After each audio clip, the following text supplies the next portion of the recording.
What's up, gang?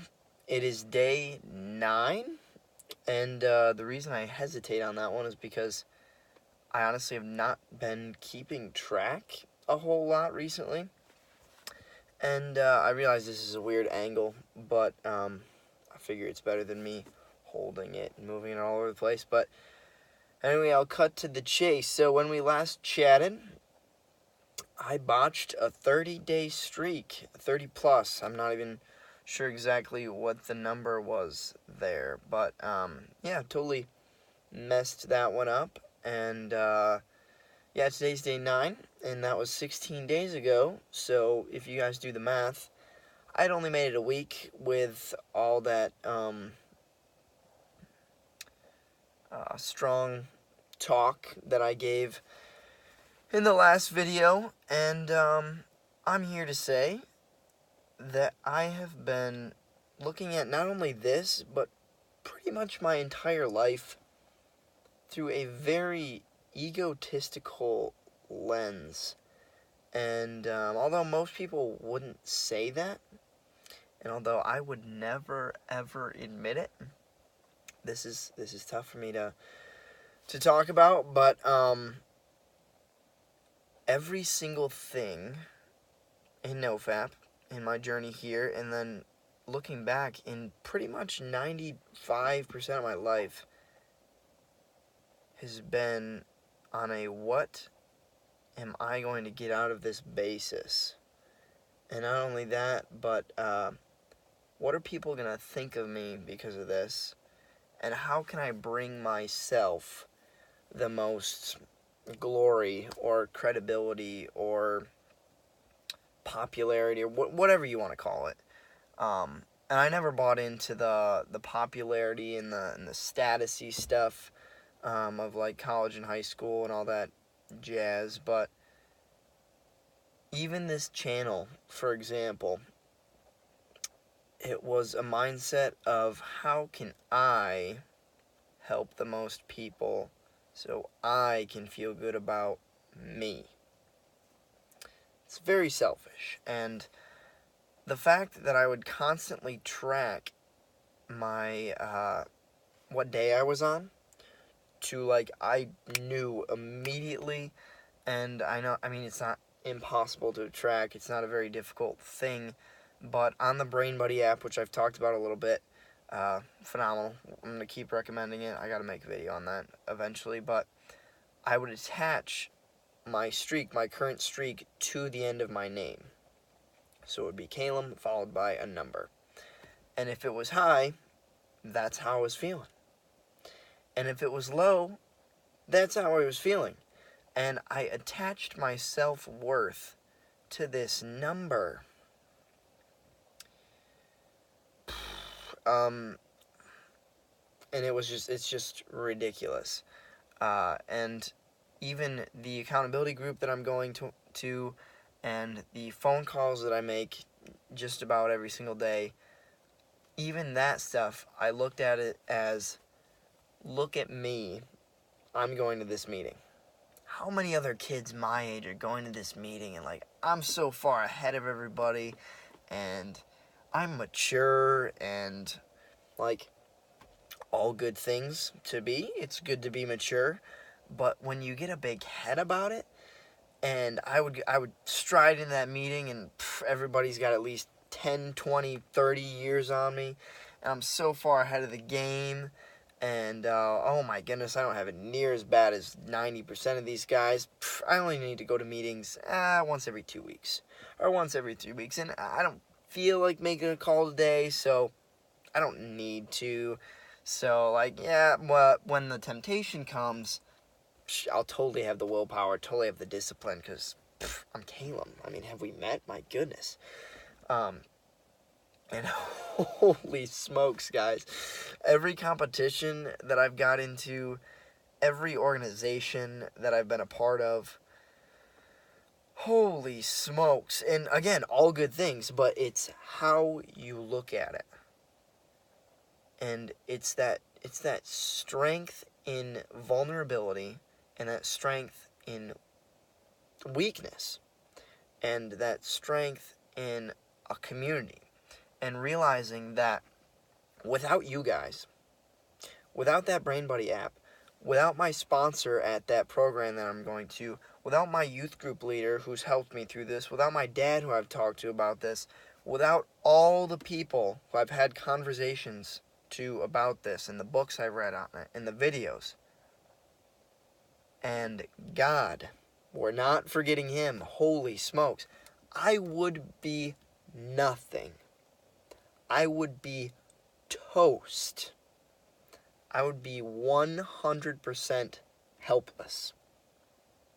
My discipline, my strength, my willpower would get me absolutely nowhere. Because where did I learn that willpower? Where did I learn that discipline? Even if I have more discipline than your average 19-year-old, it's not like it just, it's in my genes, or it fell into my lap one day and I was blessed with this. No, it was learned, and it was learned from watching other people's experience, whether that was a video or an audio or a conversation that I had. And sure, some of that stuff can be self-discovery, but the fact of the matter is, I would be nothing without the community. And I was having a chat with my pastor a couple days ago and talking about what that looks like as far as surrendering your ego. And he gave a really good example of a pastor friend of his who has an absolutely massive church that he leads every single Sunday. And the way he put it is, he said, I am the hood ornament of this vehicle. My staff of like 500 people, they are the engine. And without all those people that show up every single Sunday, and without the staff of 500 people running this entire show, or running this whole program, he'd be nothing.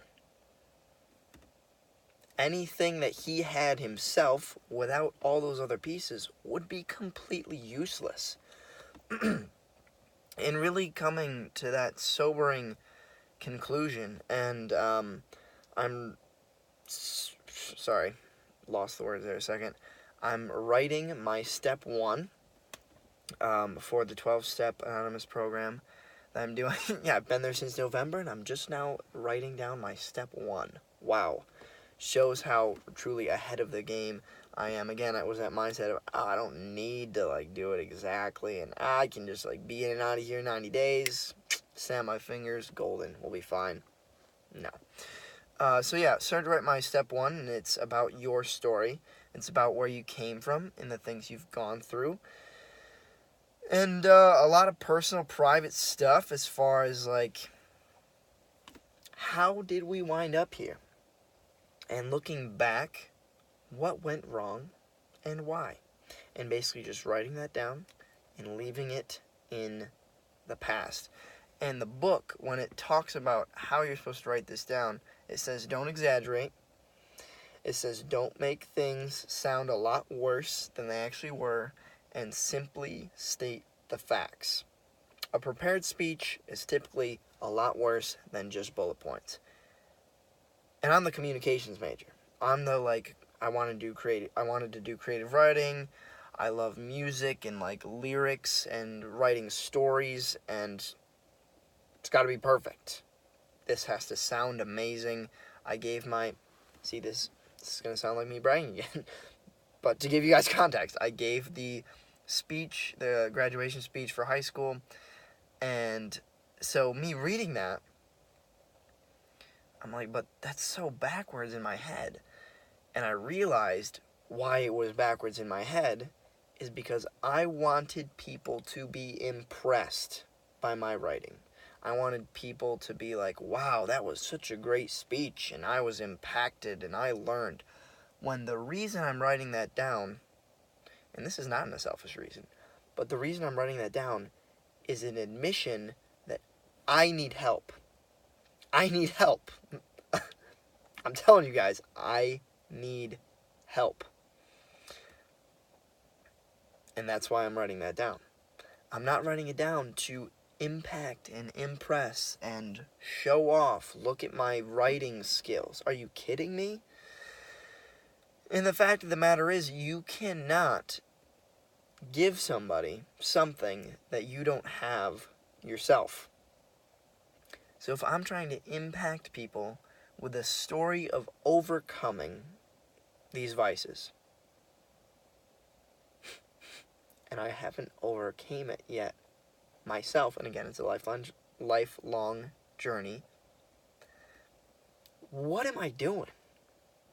Does that make sense? And it's not the fact that, I'm done with the channel, I can't help you guys, because you guys can learn from my own mistakes, probably more than any of my wisdom in a lot of ways. But just that sobering understanding that I need help. A lot of help. And I knew that. But in the very depths of my mind, my help was not as much help as the other guy. But I can kind of like cut some corners here. And really, I just want to like impact people and like be the guy and like look at me and psh. No. So, yeah, that's my talk today. That's my seminar. Sorry, these always go a lot longer than I anticipated, but I understand there's no such thing as completely pure motives on this half of eternity. But I need to understand, and I need to live my life in a way that doesn't scream, hey, look at me.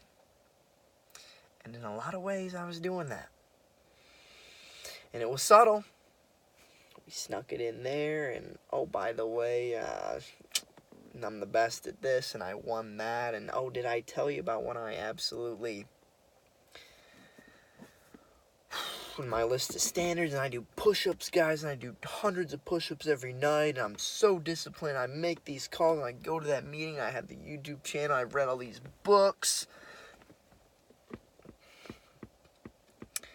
So yeah, this is an apology, and I'll stop rambling, and I truly appreciate you guys watching to the end of this, but know that from now on, this will no longer be about me.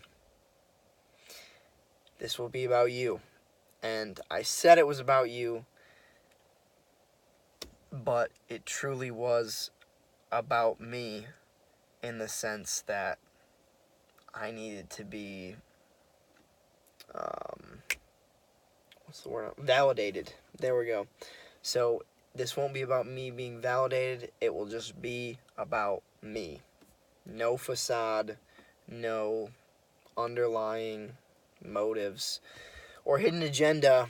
And from here on out, we're going to be the facts and simply the facts. I've never lied to you guys, but I always liked to make it kind of shine a positive light on me, as we've got some positive lights here, but sorry for the terrible joke. I will talk to you guys real soon. Again, thanks for watching the end of this video, and I hope you guys are all doing fantastic. Stay strong out there. Peace.